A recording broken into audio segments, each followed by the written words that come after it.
and I phrase it like this. I'm like, who's the biggest pain in the ass you work with on shafts? And to a man, it's always Titleist, because everything has to conform to a rigorous standard.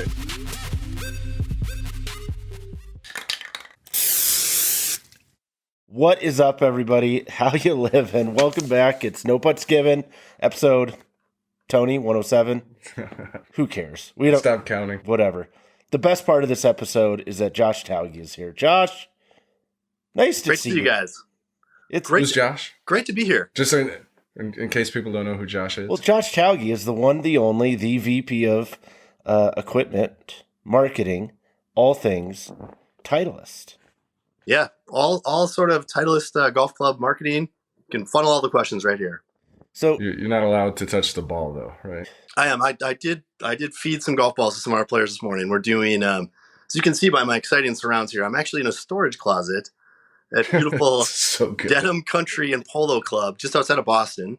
Don't lie. You snuck into Francis Ouimet's house, and you are hiding out in an unnamed, undisclosed location somewhere just outside the country club. Exactly. Well, we certainly saw the house a lot this weekend. Key storyline. Key. Yes, right across the street, allegedly. Yeah. Allegedly. Obviously, great tournament, fun finish. Good drama. I think everybody likes to enjoy that on a Father's Day weekend. Well, kind of cool. I mean, for Titleist too, right? I mean, not to jump into brand stuff right away, but driver and ball, right? Winners and Yeah, we're that's fortunate never a bad thing. that Matt Fitzpatrick is an equipment free agent, and he's been playing our driver for quite a while. Really, he's seen some tremendous results. I think you guys saw the numbers, from his strokes gained off the tee, and it's pretty dramatic, and it's really fueling his game. And then clearly, he trusts the golf ball for all of his shots, to do everything he needs to at a course like the Country Club is really impressive. Yeah, it's a hard course. Tony and I found that there were a couple holes on there we didn't finish. It was amazing. He finished every hole that fit. That's great. He never had to pick up. Yeah, it's crazy. Well, they said he hit 17 out of 18 greens on Sunday. I'm like, that's nothing. Tony and I hit all 18 greens eventually. So that's right. It's not as impressive. In fact, that's not even true. I guess it's not. On 14, I came closer to hitting Jeremy Stone than I did the green. So well, it's fair, though. So nice. Well, Jeremy Stone's here today. We've got the team is working on early looks at the new golf ball, the 2023 golf ball, and so they're introducing them to some of the top players in the world. And we're actually launching driver today. So not only is it launching just down the road at the Travelers Championship, but here this morning we've had Patrick Cantlay, Jordan Spieth, Justin Thomas, and Cam Smith come through that we fit them for their new drivers. Ooh, and that's a great tease because I want to get into that driver here in a minute. But before we get into that, so Vice President of Marketing on the club side in Titleist, that's, all joking aside, super important position. And, certainly something you've worked yourself, your way up to. But how did you get here? This is not a likely career path. It is not linear whatsoever. Where did you start, and how did you get to where you are today? Well, I'm really fortunate where I am, and very, very humbled by it. But I will say, when I run into people and they say, "Well, what do you do?" Because you guys see this, whether you're on a golf course, you're in an airplane, wherever you are, and you tell them what you work on. And I've got one of those jobs where when I get done explaining what I do, people are like, "That sounds awesome," and I've always got a big smile on my face. I'm like, yeah, it is awesome. It's one of those kind of dream jobs where, I think there's the old phrase of if you find something you love to do and that's your job, you're never going to work another day in your life. And I'm kind of in that space. But to your point, Chris, it didn't come, it wasn't the easiest journey. I've always been in branding and in marketing my entire career. I grew up in northern Minnesota. And certainly golf season is really short there, but I think it actually has the highest per capita of golfers in the country, because during the limited season, people really enjoy getting out and teeing it up. And I've got an undergrad degree from Concordia College in international business. And like any good Minnesotan, my first job was working for the nation's largest John Deere dealership group. Yep. So if anyone's got Yep. questions on how to market bulldozers and combines, I can help you out. And then from there, I went back to business school, went to Notre Dame, which I know gets some hate, but for me, it was a tremendous experience. Went to Notre Dame for business school, and then I started working for Procter and Gamble. And P&G does a lot of things exceptionally well, but the thing they're most known for is brand management and building these great top tier brands. And so I've spent almost a decade there, worked across a lot of brands, a few pretty memorable ones that people find interesting. For a few years, I actually led the women's shaving business for Gillette, which is Venus Razors, which is odd for a guy to work on a brand like that. And then after that, I was actually heading up the Old Spice brand. And that was during the times where we did these crazy, incredible commercials, shirtless black guys and sharks and explosions and all that kind of fun stuff. And believe it or not, that's actually how I pivoted into golf. So at that time, TaylorMade was looking for a VP of marketing. that seems pretty natural. Yeah, exactly. I mean, why wouldn't you? And but they were getting ready to launch a product that became rocket balls. And, so I had a couple of headhunters reach out and say, hey, you look pretty interesting. Your resume is what they're looking for. And it looks like you're a lifelong golfer and a passionate golfer. And I jumped at the chance. It was a great opportunity for my family and I. Moved to Southern California, and I learned a ton at TaylorMade. Everyone always tells you, and I'm sure you guys hear this all the time, well, the golf business is just different than everything else. It's so different. And I'd been on all these big brands at P&G, and I'd worked at John Deere, and these are big, massive brands and companies. And I was like, how different can it really be?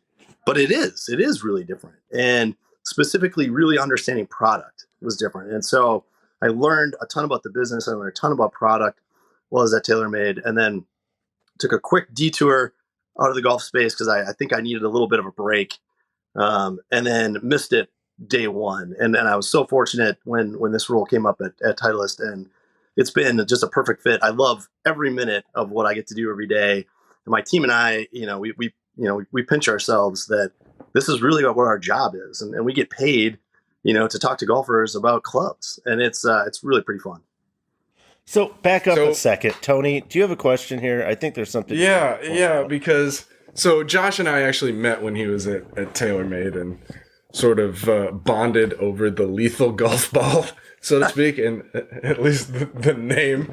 But so, knowing you previously and then finding out you were going to Titleist, and, from my perspective, I'm like, the believe in your smelf guy is going over to the most straight-laced, button-down, white coat wearing. And in fact, I'm a little disappointed you don't have a white coat for us today. I wish if there was one in the storage shed, I would put one on for you. There might be. We don't know that there's not, but we'll look. So culturally, I thought it was an odd fit at the time, and again, just my perspective, I guess, right? But observing the changes in Titleist over, what have you been there, 5 years plus now? Has it been that long? Heading into year 7, Tony. That's insane. So to me, anyway. So in that time, how has the culture of the Titleist, not only the club division, but the whole company changed since you've been there? Well, I think part of it is just understanding one of our key rules is let's follow the golfer. And it was clear the golfer was moving to platforms like this, and spending time with mygolfspy. And you guys had a voice, and we needed to be part of that. And in maybe in the past, we'd say, oh, yeah, well, we're not really sure about this group or that group, so let's keep an arm's length. And my theory is you can learn a lot more about us if we invite you in. And you can decide then, well, if you don't really like what we're doing, or you don't like our products, you don't like the positioning, that's fine. At least then you really know what we're about. And I think that's been probably one of the biggest changes, and one of the biggest positives is we've really invited a lot of people in and to really get a chance to see what goes on, because we're so fortunate on the club side of the business where we've got 70 plus people in R&D cranking out these amazing products. And when I look back, when you say what are some of the big things you've seen in my time, it's the product has just gotten so much better each and every generation. And I'm proud to have a little part of that. But we've got this great R&D engine that's really firing on all cylinders right now. and it's fueling our energy. And I'd say the word energy because I think that that's what marketing needs to bring. Our team is about making sure that we've got passionate golfers who work for our brand that want to show Titleist in this premium performance light and make it feel a little bit more inclusive, not standoffish. We want to invite you in. We want you to be, be part of this brand. Does that make sense? It does. It does. And how is that evolution reflected in its in products? And specifically, I mean, we'll talk a little bit more about it, but you mentioned, right, you got your guys out at TPC River Islands launching TSR on tour today. And when I look back at that, I guess what becomes, right, pre-TS product, it had a reputation, especially the metalwoods, right? Just short, really spinny. And my perception at kind of as those products were rolling out is that Titleist didn't have any real interest in doing anything differently in terms of how those products performed. It was, I would say, maybe comfortable. So how has that evolved, and how have you been able to, as a company, kind of take those steps from where you were to where you are now, which, in my estimation anyway, is probably one of the top performing drivers on the market, driver families. Yeah. Well, thank you for saying that. I think the first part was we had to listen. And sometimes feedback isn't fun to hear. And when you work at an OEM, everybody always wants to tell you good things about your product, right? Because, I mean, maybe subconsciously they're hoping you'll give them something, but they always tell you these really nice things about your product performance. You guys never had that problem with me. but we had to take a look at what was really going on and what was the actual feedback, and reading messages on your forum and other places helped us understand that we had a driver that was perceived as slow and spinny. And when you started to break down what we were designing, what we were doing, it was. And the good news is our R&D team, Dan Stone was leading our team, and he was like, what does it need to be? And we're like, we need to be high launch, low spin. We need to get back to speed. And that's really where TS came from. It was the Titleist Speed Project. And I love the fact that our R&D team was like, great, give us that challenge. We've got a couple years and we're going to go. And not only do we see it with TS, but then, once TS came in the market, you saw our numbers on tour and in amateur events just skyrocket. We go from being like the number 3, almost number 4 brand at USAM in drivers to now we're comfortably number 1 and have been for years. And TSI, this huge leap forward, when I think people were expecting maybe just a nudge forward, big jump forward. And now we think we've got something real special with TSR. Is going to be even a bigger leap than from TS to TSI. So the team really has got it going. And we're also afforded, sorry, Chris, I stepped on here. I know I'm talking too much, but no. Our R&Ders, it's got a reputation. They've got 2 years to work on these things. And I think that gives them the time to make mistakes and improve. And really that's what we're seeing in the marketplace. So TS, obviously, like you said, that's, for the golf nerds out there, I think that's kind of the line of demarcation, right? Like pre-TS, the drivers were comparatively slower, spinnier, which makes it really hard to fit an average golfer, even sometimes harder to fit tour players. TS moving forward, you talked about, already today, we're talking the day after, US Open and your flagship players, I think you said Spieth, JT, Cantlay, the crew out there already getting fit into TSR. What can you tell us? What are they seeing? Are they going to switch right away? Like if TS to TSI was a jump and TSI to TSR is a jump and a bound, something more. What are they seeing, and what could consumers what can we dangle in front of consumers? Because I know it's probably be fall, whatever, when it potentially is available on the retail end. But what are we seeing? What are they seeing? And why isn't there any carbon in it? Yeah. I'm gonna dance around part of that. What they're seeing is they're seeing really good ball speed. When we design a driver and want to go forward, we want to get you more speed. That's the core. That's what they're looking for. We want to keep spin relatively low, but we want it to be real consistent. And I think this is really important for the best players in the world. Is When they get one that's a little toey or they get one that's heel, we want to make sure those spins don't radically change from what a stock shot would be for them. And that's what they're really excited about as they're starting to hit these TSR drivers. From a look standpoint, we knew we had a really good looking shape with TSI 3. So we weren't going to do anything fundamentally different on that. I think you guys were some of the first. I remember Harry calling it like a weapon, I think is what he said when he saw it the first time. And how he just couldn't wait to hit it. It's one of the 3 English words Harry knows, so he uses that one a lot. Nice. Well, hopefully you'll say it again because we've stayed in a shape very similar there. The new TSR2 has got an improved shape. It's much more classic pear shape than where most max drivers are. And again, we're seeing really good ball speed increases from TSI 2 players to TSR2. So very much looking forward to that. I'm really looking forward to getting you two guys out to Carlsbad. I think we're going to do that in a few weeks. I think we're just about locked in. We're just about locked in. We will be out there with bells on. Nice. And hopefully something else, but yes. Just the bells. Yeah. The bells. We'll have lots of ice cream for you and a hot tub. It'll be great. I love it. So no carbon in these, Josh? No carbon. No. We believe right now that we can achieve, the best performance in the game and do it through titanium. Now we do use these really wild aerospace grade titaniums. You heard us talking about ATI 425 at the TSI launch. We've got that. Plus we've actually qualified another manufacturer to be able to help us with this. And it's really interesting. I talked about our R&D guys. When you give them more time, so when they get an extra 2 years to work with these advanced materials, they found some pretty neat things. So I don't want to give all that away right now. But I promise that when you guys come out, our challenge to you and to every golfer is going to be bring your gamer. And we'd love to have you try it against our product. And we think you're going to like it. Yeah. Tony, you interested? You're gaming TSI right now, right? I am still, and it's it sounds almost crazy, right? Oh my God, I'm playing the same driver for 2 years straight. But I went through as I was testing this stuff this year. Some stuff I think I would make an argument that for me, probably Stealth Plus is a little bit longer. But the deciding factor for me is just I hit TSI so much straighter. Yeah.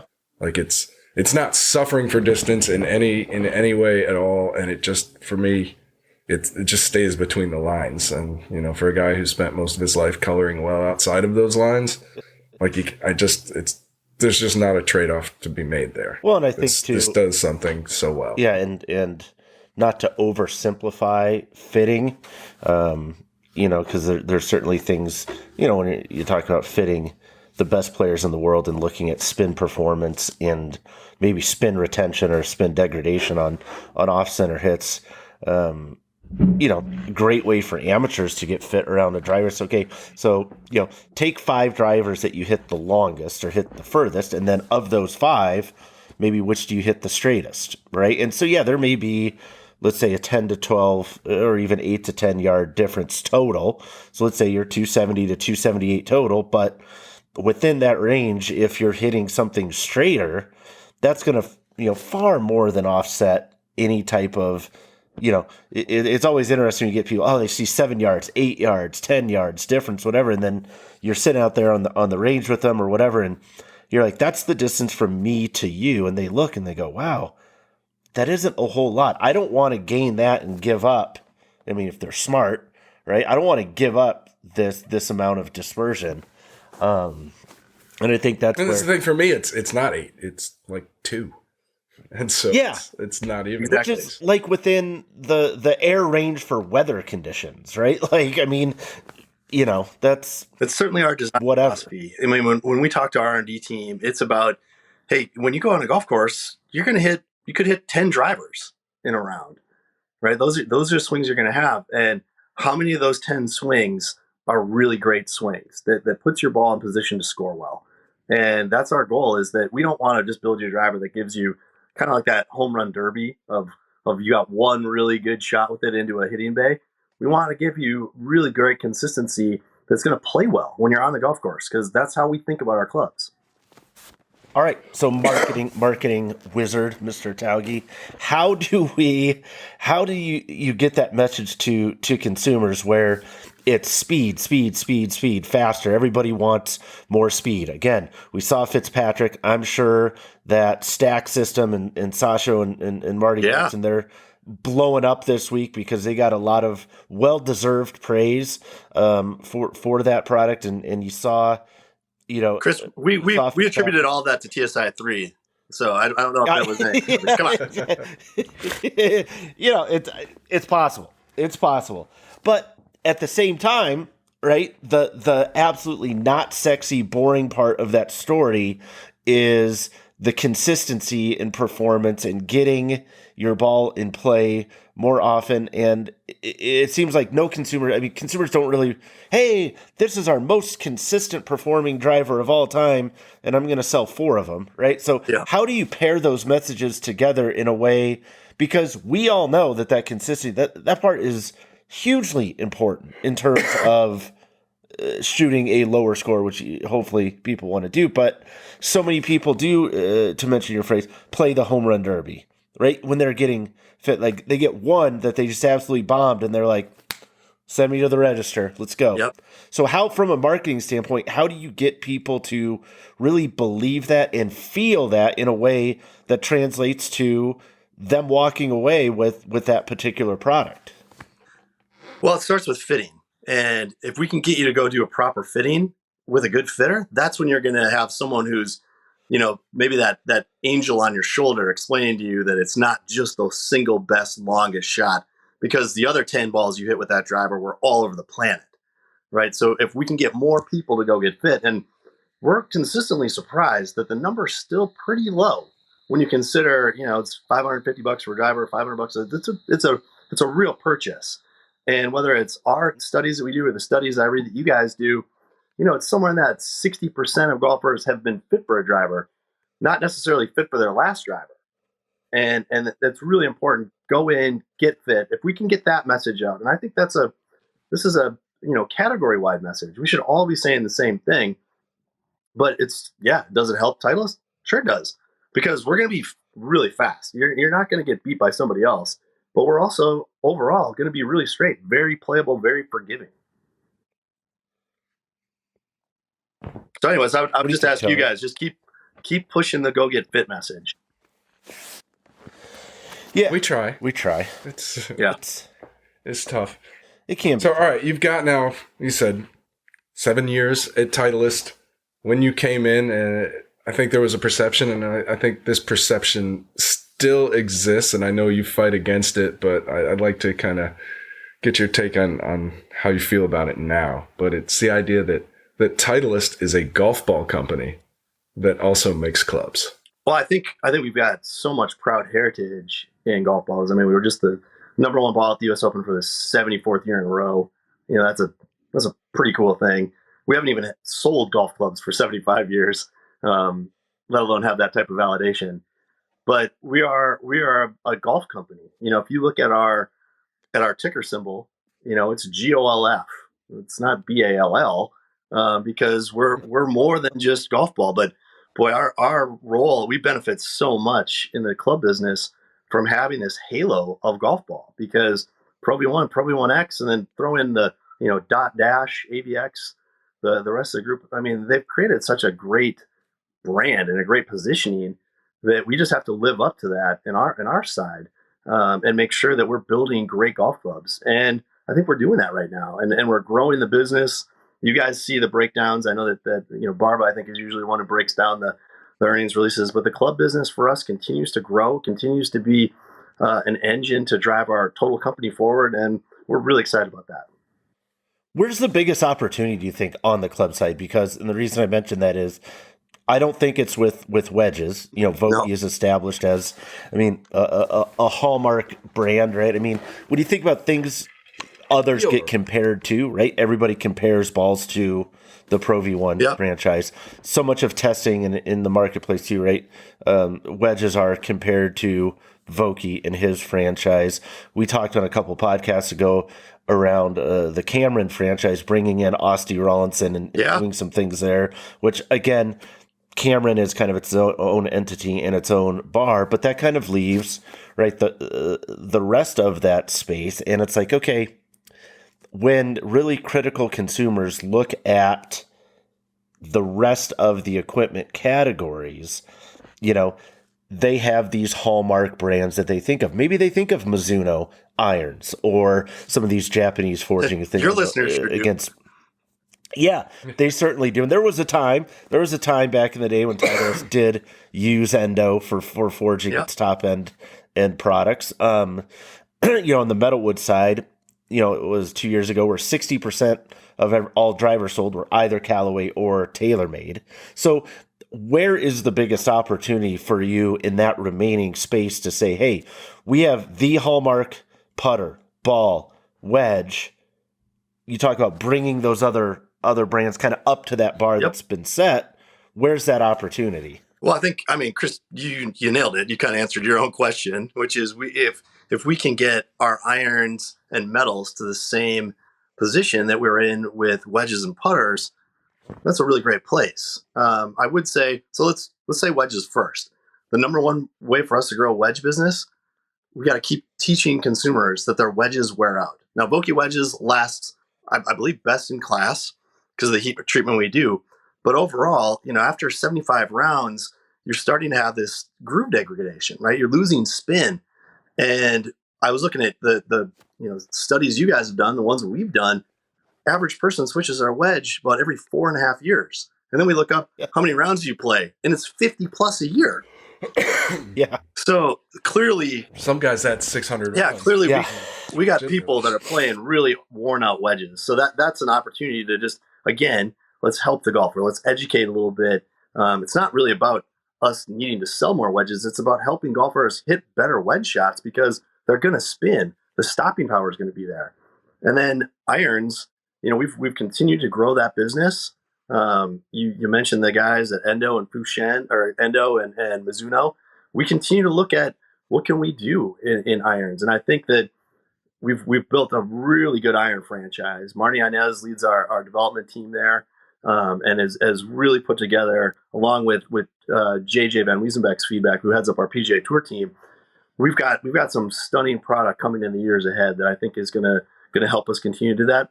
And then finally, driver is a big deal. Driver is a halo product. When you make a great driver, everything else about your brand gets a lift. And we know that. And that's why we focus as much as we do. And we think that TSR is going to help continue what we've seen from TS to TSI, and now as we go into TSR, continue that momentum. And I've had a chance to look at where we're looking for the next 3, 4, 5 years on driver, and it's really cool. Very cool stuff that the team is working on. And I think that's what's making us feel bullish. So you mentioned, these products, right? And obviously the product itself is a huge part of how you grow the business and get to where you are. That's the stuff that the consumer sees. But Titleist isn't the first golf company you've worked with, so you're familiar, obviously, with operations industry wide to a degree. What would you say is it that separates Titleist? The stuff, like, if there was something that you could show every golfer that they don't see right now that says, hey, this is the thing about Titleist that I would love for you to understand. What is that? Well, that's a great question. But before I answer that, Tony, I got to give you props. You saw the TSR name maybe a year ago, 8 months ago. We both did. Yep. We both did. You kept it quiet. Not just the name. Yeah, not just the name. Not just the name. You saw the TSR 4, I think, was maybe the head. But that is 100% correct. Some unfinished threes. Yeah, but when I earlier I was chatting about, like, we want to invite people in. We want to give people a look at how do we do things and what do we make. And so, Tony, I'll answer the question you posed to me, but then I want you to reflect on it too, because you've had a chance to see what we do. I think what separates Titleist from a club standpoint versus our competitors is, I mentioned the 2-year product life cycle. That enables us to do a lot of things. But I think the biggest one is attention to detail. And every little thing gets scrutinized. The look of the club, the feel of the club. We've got, Dr. Chuck Golden, who's a seismologist by education, because when you look at... He doesn't exist. Exactly. When you look at earthquakes, they put off the same type of wave that you would see from golf club impact.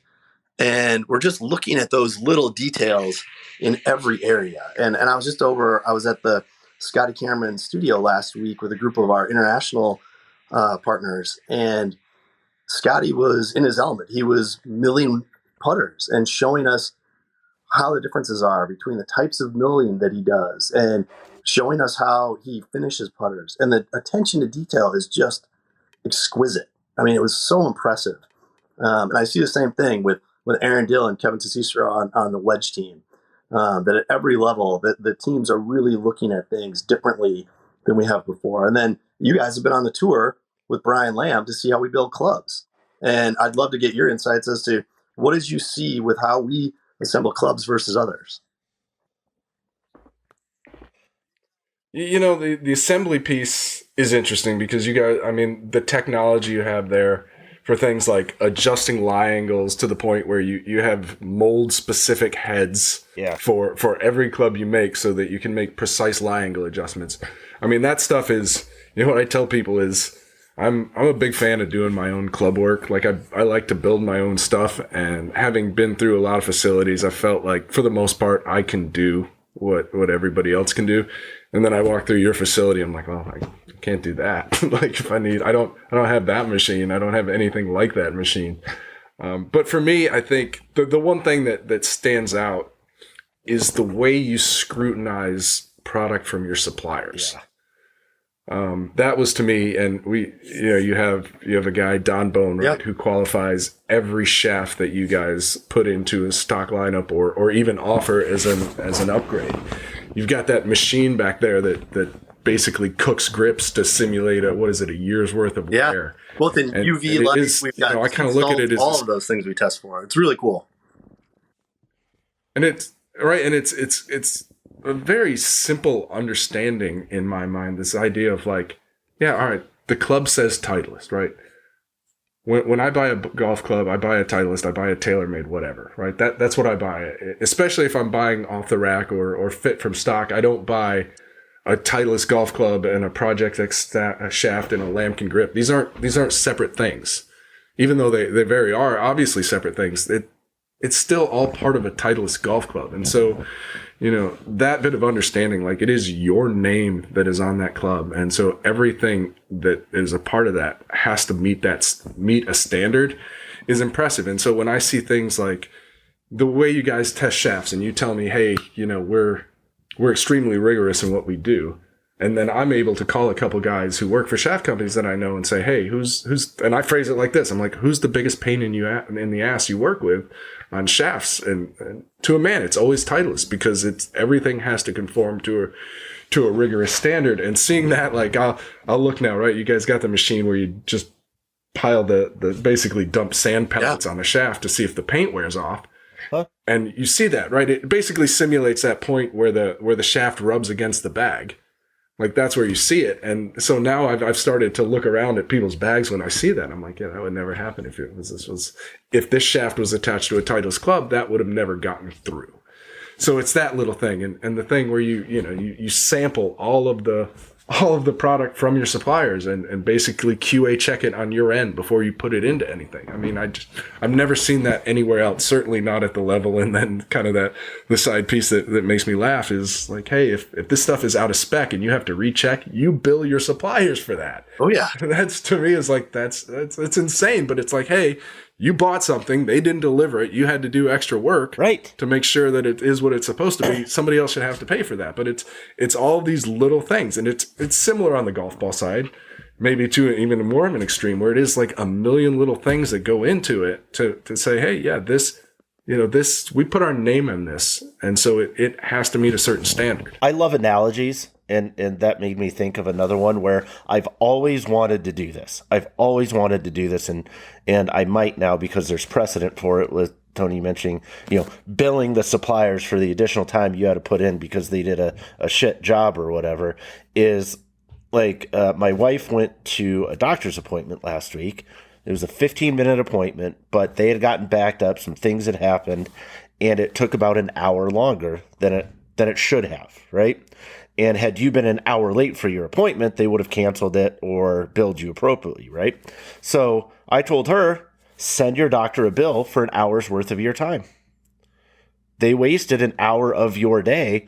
What would your current rate be if you were consulting or whatever? Send them a bill for that amount, because that's the amount of time that you wasted. And just that line of thinking, right? Some people might call it, presumptuous or whatever the case is. But Chris, I just want to interrupt you for a second. I'm going to take this is a dangerous precedent that you're setting, because if I did that with my wife, she would be billing me all the time for wasting her. Right. Oh yeah, there's a marital disclosure clause where it doesn't exist in that realm or something, because I think we'd all be screwed. But I'll take what Tony said and kind of even go a step further. I like to work on my own clubs as well, for a lot of those same reasons. And people have this idea that a lot of these boutique club fitters are the creme de la creme, right? Like the absolute top. Hey, if I want this type of treatment, I go through a fitting at a Club Champion or TXG or whatever the case is. And I would have a real question around whether they can provide the same level of spec tolerance that Titleist can in its build process. And I'm going to make this argument is, your fitting is only as good as the build process. Because you can have a perfect fit, and then if you're out of spec on the tolerance around the build side, then your fitting isn't worth shit. It doesn't matter, right? Yeah. Unless you can get that build exactly to what you were fit for, right? And so if I'm going through, if the tolerances are plus minus half a degree, then that doesn't work, right? Right? We go to an eighth of a degree, not the industry standard, which is half a degree to a degree. I mean, it's a very, very tight process that we run. Yeah, and even if you have a digital loft lie machine for Mitchell, their tolerance is plus or minus a quarter degree on the digital readout, right? So your tolerance is that again in half. And so it's just interesting to me, people, this idea that you can get a better build by going to a custom type of build location or build facility. I think I would have to challenge that and say, I'm not sure that you can, when you can see, Tony, like you mentioned, having loft lie mold specific to the head, because when you put in an M grind wedge or an L grind wedge or an S grind or whatever it is, or a T200 versus a T100, right? It's a different club, and and even a T200 6 iron versus a T200 7 iron, like this.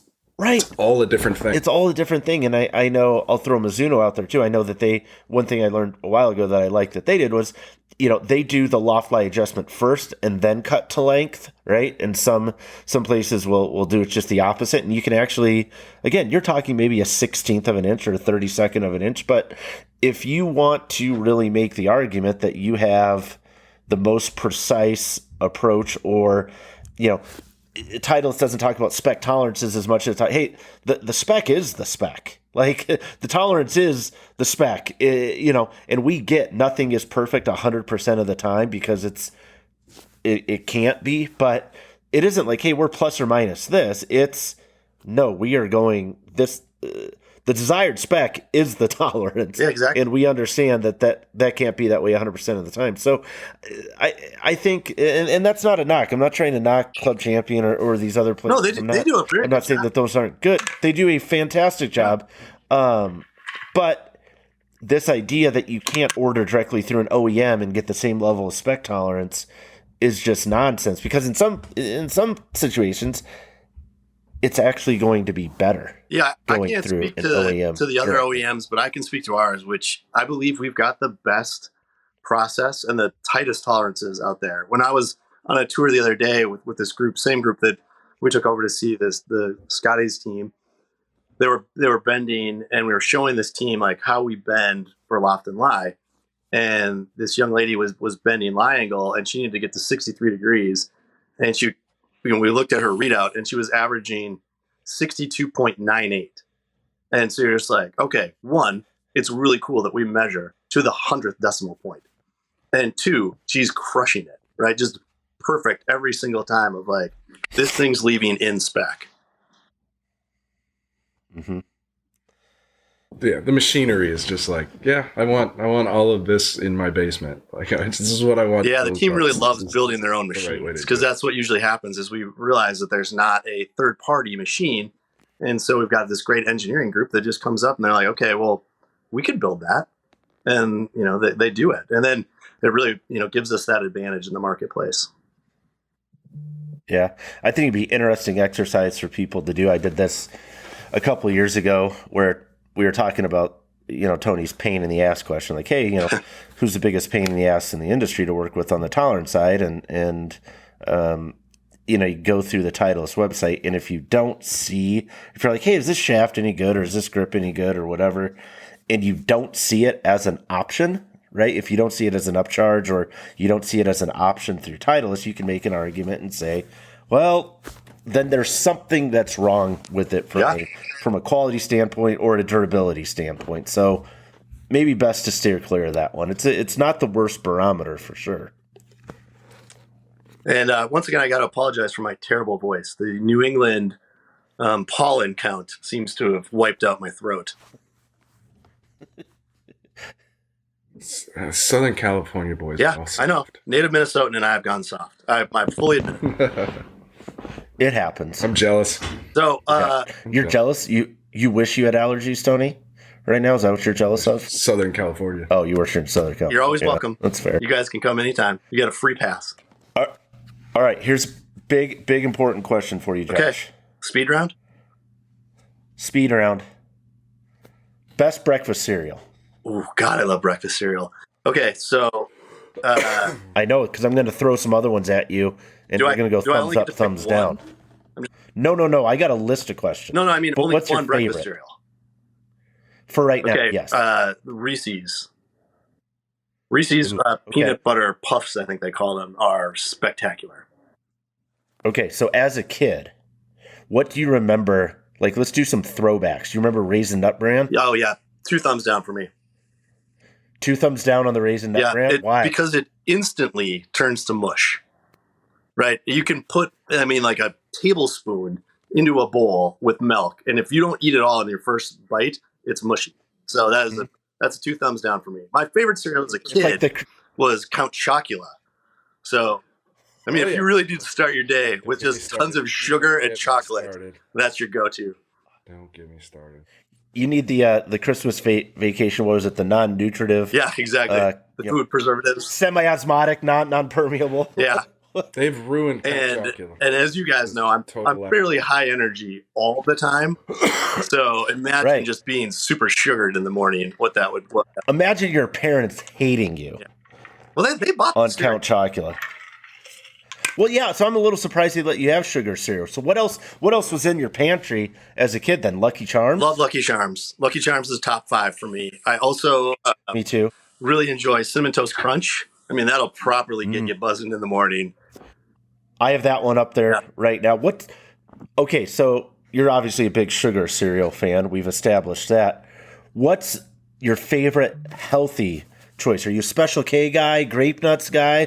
If you got to eat one that's healthier, what are you gonna dig into? Like a plate of bacon instead of. I'm not going to go to a non-sugary cereal. I'm strictly sugar. There's no chance.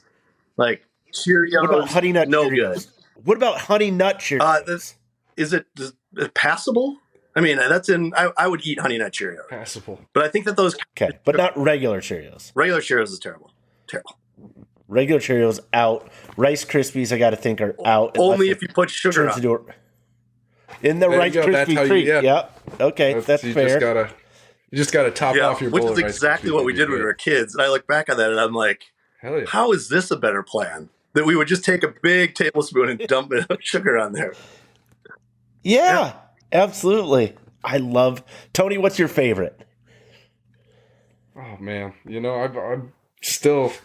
I was a big Boo Berry guy. Ooh, the Boo Berry. But like all the monster cereals had been ruined by lack of. Yeah, they wrecked them. They reformulated the monster cereal. It's an abomination. Kind of when they went to the seasonal variety. I think Tony and I have talked about this. When they went to the seasonal variety, the quality of cereal went down. which is why Count Chocula is no longer my number one. Classic. And so your number one, just to be clear, across the board, the best breakfast cereal in the world, Reese's Puffs. the Puffs. Yeah, the Reese's peanut Reese's butter Puffs is just spectacular. With Cinnamon Toast Crunch coming in number 2. Cookie Crisp, by the way, small chocolate chip cookies as breakfast cereal. Mhm. Good, solid number 3. Lucky Charms in at 4. And then it's kind of a toss-up of what I'm feeling for 5. There's a lot of really good elements out there. Whole world of Captain Crunch that can fight for number 5. Ooh. A lot of Ooh. I always remember the commercial where the guy was like, Cookie Crisp. And I would get that thing like going through my head. I used to, as a kid, we didn't get sugar cereal unless it was on vacation. And that was the big deal. So we had the worst of the worst. Generic Cheerios. Yeah, sorry, buddy. Was it a bad? Ugh. It was in a bag. And That was like bottom shelf stuff, right? Like store brand, bottom shelf, bulk. Which took a huge turn for the positive because I would, as you know, went to school in St. Olaf College in Northfield, Minnesota, home of Malto Meal. And we would get bags of stuff in the cafeteria, limited releases and whatnot that were very impressive. But I have to think, Tony, top 5? Can you go with the top 5? Man, I would start if we're talking old school before they ruined it.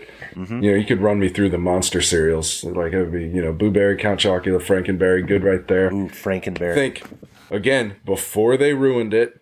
Classic Fruit Loops. Yeah, very good. Okay. Just could not go wrong with a classic Fruit Loop, and then kind of again lost a little bit, but to modernization, but Trix, yeah. What about Kicks? I used to love Kicks. Kid tested mother. They were like Too flavorless healthy. Tricks. That's all that was. Too healthy? Too healthy? I didn't get Flavorless balls. That's all. All right, here's another one in my top 5 because Josh, I feel yours in there, but coming in for me at a solid number 2, Frosted Flakes. Oh, I like Frosted Flakes. That's probably in like this 6 to 7 range for me. Soggy. I like Frosted Flakes. Yeah. What about Life? No. A little cinnamon in there? Wrong. No? Healthy Not again. a chance. What are you going to throw at me next? Chex? No grape nuts. I mean, come on. I actually really enjoyed Raisin Nut. Cornflakes? Would you like a cornflake? Only with sugar. Shredded Same wheat? with Come on, wheat. Chris. Oh, man. They only taste good if you Oh. just dump the sugar on there. What about where you got the wheat on one side, but you got the sugar coating on the That counts other? as sugary. Frosted Counts as mini wheats, sugar. no. Frosted mini wheats. Those are pretty those are good. pretty All right. I should have named that as my healthy, but it's not really healthy. Well, it is. Yeah. Any cross-brand opportunities between Titleist and sugar cereals? Can we see a collab here anytime in the future? Well, hopefully the people at General Mills are listening, and we'll figure something out. All right, before we go, I'm bringing this back because this just popped into my head. We're bringing this back to to the focus here. So TSR, Yes, sir. new driver, metalwoods family. What does the R? Well, What's the R for? You gotta wait till you come see us. We can't give that away today. Come on, man. Tony, You're gonna have to write Should we- you're gonna want to write 1,000 words on what the R means. You're gonna go deep on this. You know how you are. I know. I've got. All right, let's finish up then with this. Let's take a guess, Tony. You and I will take a guess. Then I got one last question for Mr. Talge. We'll wrap it up. What do you think the R is for, Tony? Boy, I had a list of 20 things because you can just anything, Nice. right? Look at you. Retweet. So yeah, Repost. so you can there are lots of words Really, to it. really fast. I don't see Is that what you're Titleist. thinking? I don't see. Yeah. So you could reload, Really, really good. reinvigorated. Yeah, I'm really, really good looking. it's the really good. Yeah, the R for really good. Yeah, I kind of liked reloaded, but who knows? Josh may not even know. That's the joke here. Is that it's just gonna make it up as he goes. Yeah. I'm literally just asking you guys what it should stand for. That's what Yeah. What's the I? What's the I stand for? People may not know. the I stood for a lot of different things. There was inertia, innovation, but it was mostly about exactly. impact. Because at that moment of impact, that moment of truth, that's really where you saw the ATI material really stand out. So I was for impact was the main one. Mm-hmm. So this could be for resonate or re-engineered or See, lots of re's. Probably not radial geometry. I'm going to skip that one. Feel free to skip that. Although I don't hate that one. We'll have to see. Maybe that's the question. Post it in the comments. What do you think the R does, or in this case should, because apparently it hasn't been decided yet. What should it stand for moving forward? Last question, Josh. Any chance that Titleist is going to come out and work with Endo or Mayura or somebody moving forward on a higher end forged iron in the future? Or are we solidly we where actually we're have going this. to be? We have this really cool project that we're just calling Project Feel that we're working on with different types of forgings. And you've seen some of these actually make their way into some bags. So Adam Scott was playing these 681.AS. Justin Thomas, who I just saw 20 minutes ago, loves his 621.JT irons. And I've got a set of those for you guys to hit when you come visit us. But let's spend some time when you come to Carlsbad. Let's make sure we show you what we're looking at with the different types of forgings and milling that we're working on. Because I think you'll be really impressed. That got me all excited in a very special way. So neat. Hey, and on that note, everybody, thank you for being with us. Find us, follow us on the interwebs, GolfSpy T, GolfSpy C, Titleist, Josh Talge. He's out there. If you have comments, questions, feedback for Titleist, please tag him directly in those. Yeah, lots of comments. No comments about the room we're in here. Please. Nothing about why is this guy locked in a closet? It was the only thing I could find. Like we said, we're pretty sure he just snuck in Francis Ouimet's house and who knows. But on that note, great chat with you. We out.